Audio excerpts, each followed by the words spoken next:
layers of words, of ordinary buildings, of fire, of shadows, out the window of a car or from up high, make you see things literally from another angle and metaphorically from a different point of view.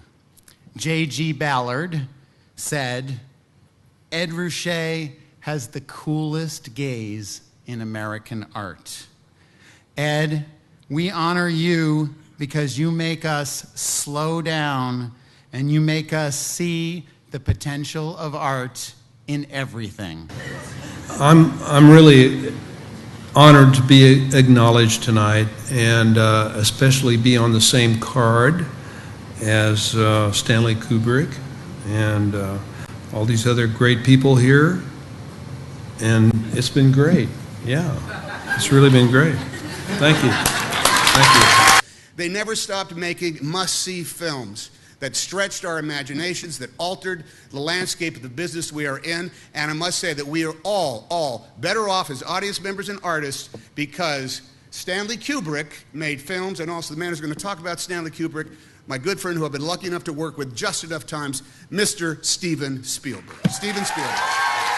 Well, by the time I started directing, these were the directors that I, basically lit candles to. It was David Lean, Alfred Hitchcock, and Stanley Kubrick. Stanley has inspired and provoked more critical analysis probably than any filmmaker who has ever lived.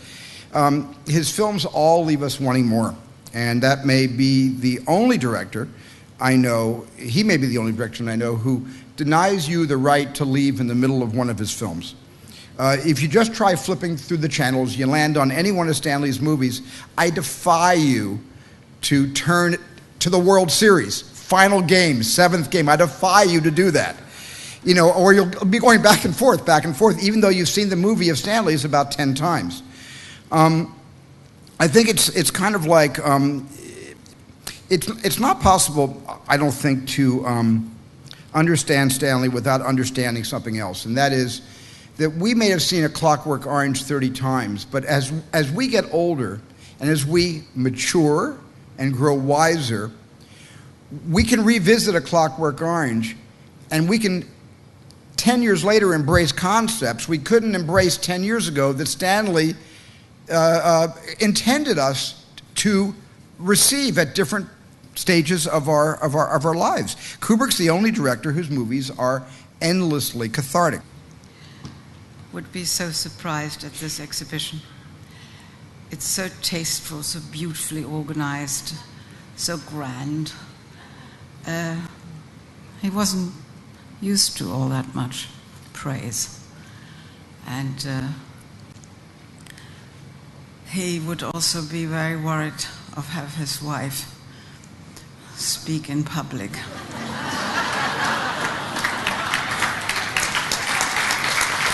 So am I.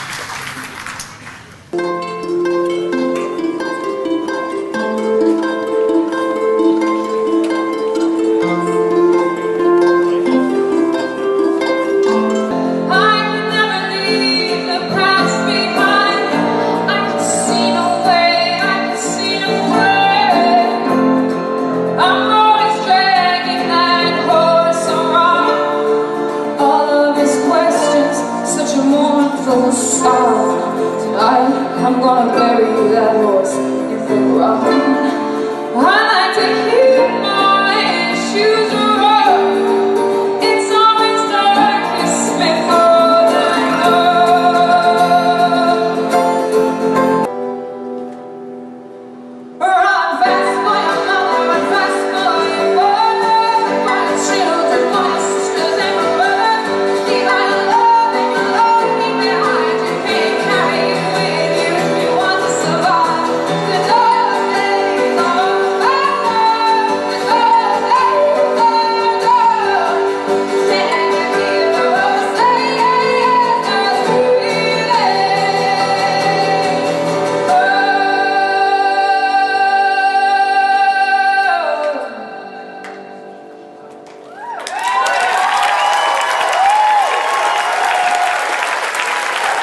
his touch, I get a thrill that's much too much, too much, too much, too much.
I'm sorry.